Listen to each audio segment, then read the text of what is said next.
Program pada hari ini adalah bengkel pengurusan tanaman mangga. Melihat dari segi pengurusan keselamatan dan juga pengurusan dari segi penyakit dan perosak khususnya lah. Program ini penting, merupakan program kerjasama antara Malaysia dan Australia.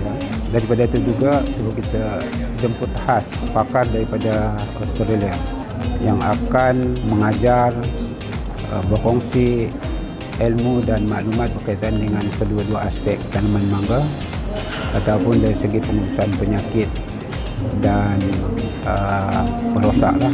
Saya rasa ini satu program yang bagus lah, yang kita boleh berinteraksi daripada dua pihak antara Australia dan Malaysia tentang tanaman mango ni kan. So ada banyak perkara yang kita juga perlu belajar lagi tentang teknologi dan pengurusan mangga yang lebih efisien lah. Kerana kita di sini juga ada beberapa masalah dan isu dalam tanaman mangga di Malaysia ni.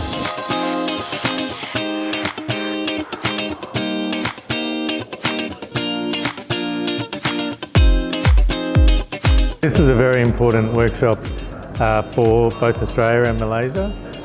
We're providing technical training and advice on mango biosecurity systems and mango IPM, integrated pest management systems. So it's a really good opportunity to share some of our experience and our learnings from our biosecurity system in Australia and also our mango production, particularly in Northern Territory with Dr. Brian Thistleton.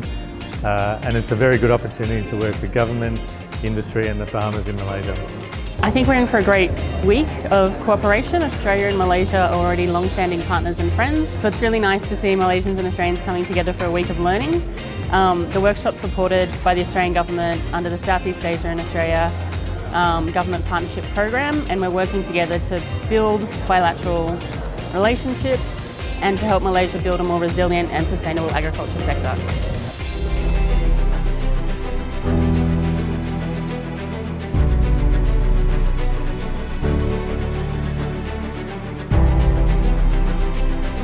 Pekebun harum manis Negeri Perlis, especially saya lah, mendapat banyak sangat dia punya manfaat, sama ada dari segi teorinya ataupun yang lebih penting bagi pekebun harum manis adalah praktikalnya. Yang menarik perhatian saya adalah praktikal di ladang. Jadi kita boleh nampak secara pandang terus. Jadi kita nampak penceramah kita beritahu kat kita jenis-jenis serangga-serangga yang menyebabkan penyakit, sama ada di daun, di batang, bulat batang, yang menyebabkan produktiviti harum manis kita terjejas. Jadi dengan adanya penceramah jemputan kita daripada penceramah yang dijemput daripada Australia, mereka mempunyai pengalaman, mempunyai knowledge yang begitu broad mengenai industri harum manis dan khususnya dari segi pokok-pokok buah pelam lah kita katakan.